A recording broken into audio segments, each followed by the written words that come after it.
Hello everyone, welcome back to my podcast, Deep Into Sleep. I'm Dr. Yishan, a sleep psychologist.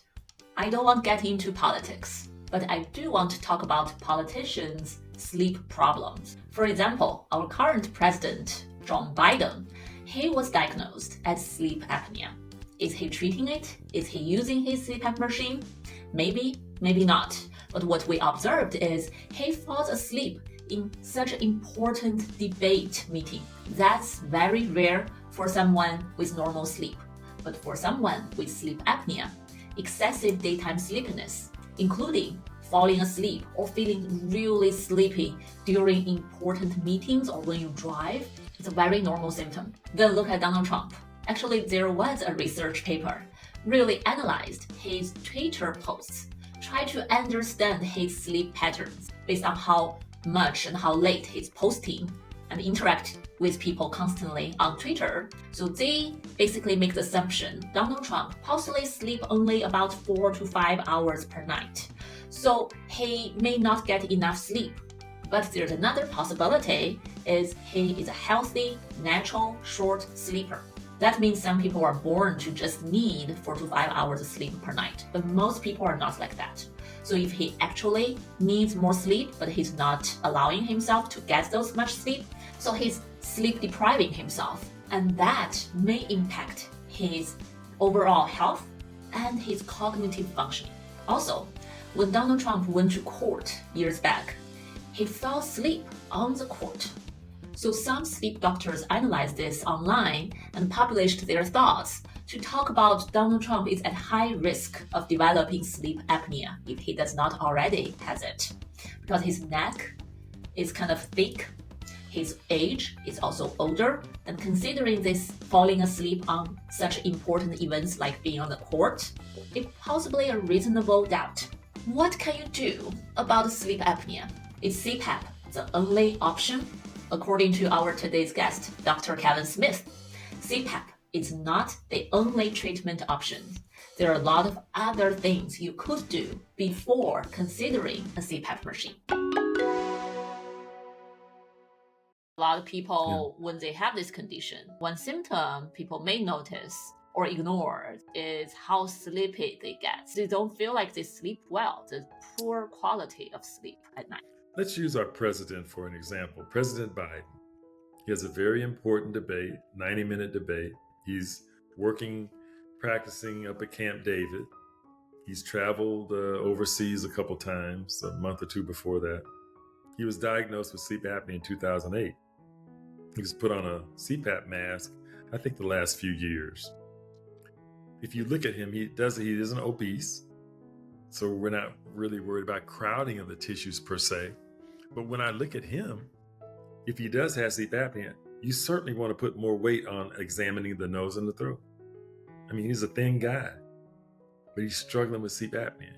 And he might have damaged his nose, growing up if he was active in sports or whatever, had a car accident, who knows.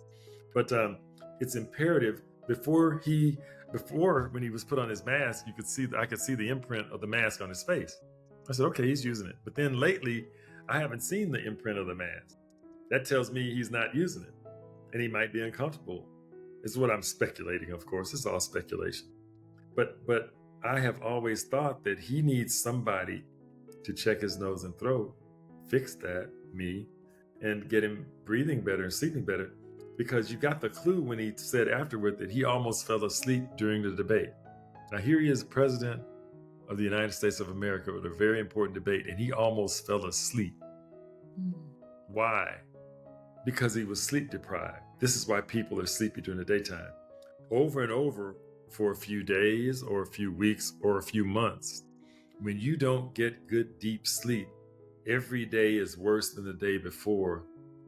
And what you're doing is you're really on a long drawn out spectrum, you're dying a slow death.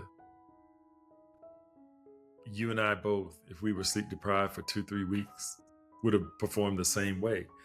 And it does affect your cognition. So before he gets a neurological exam, with a neurologist, it would certainly be important to make sure that the sleep apnea is corrected. Now you get a true baseline of his cognition. And I just use him as an example. I speculate that, but he does have the diagnosis. And he's been put on a mask. And just like I see in all my other patients, I'm sure he'd be no different.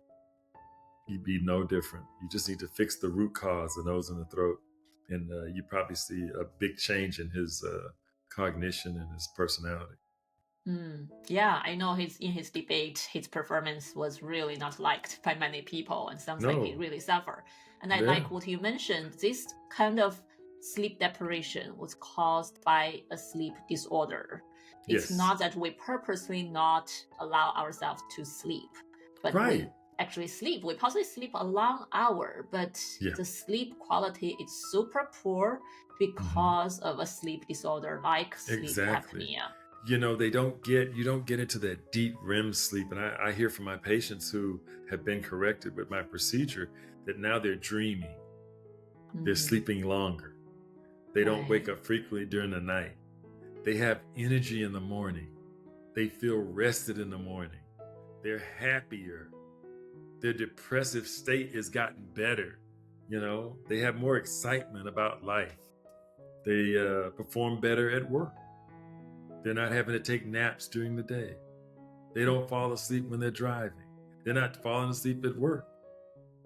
And so overall, the quality of life is just improved immensely when you get to the root cause and you fix the root cause and you get people back to sleeping well.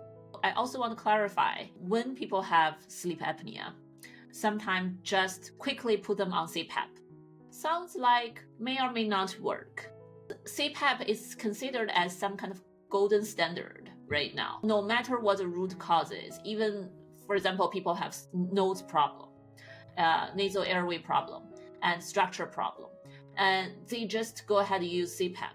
Can that still help them somewhat? Or in certain situations, it may just waste of time?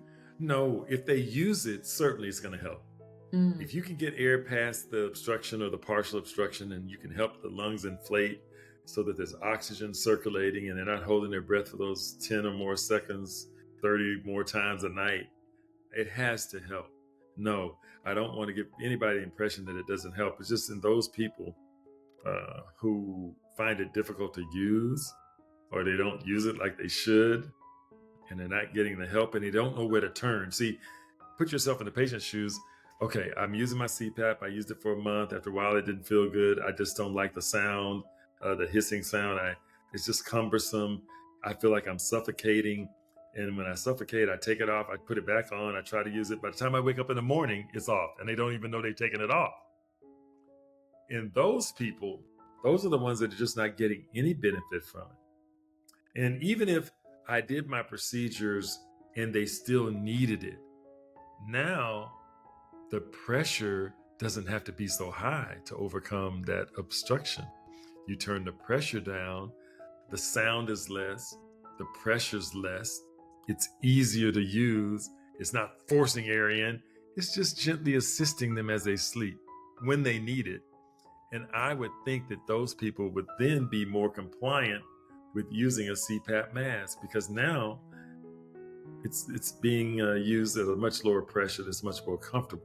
There's varying degrees. Some people love their CPAP machine. Don't get me wrong. It's a very good machine. It's wonderful to have it, but from my standpoint, in between getting diagnosed with sleep apnea and getting a CPAP machine, let's get a CAT scan of the sinuses, see an ENT that understands it thoroughly and that can fix whatever the problems are, and then see if you need it. If you do need it, you go get it.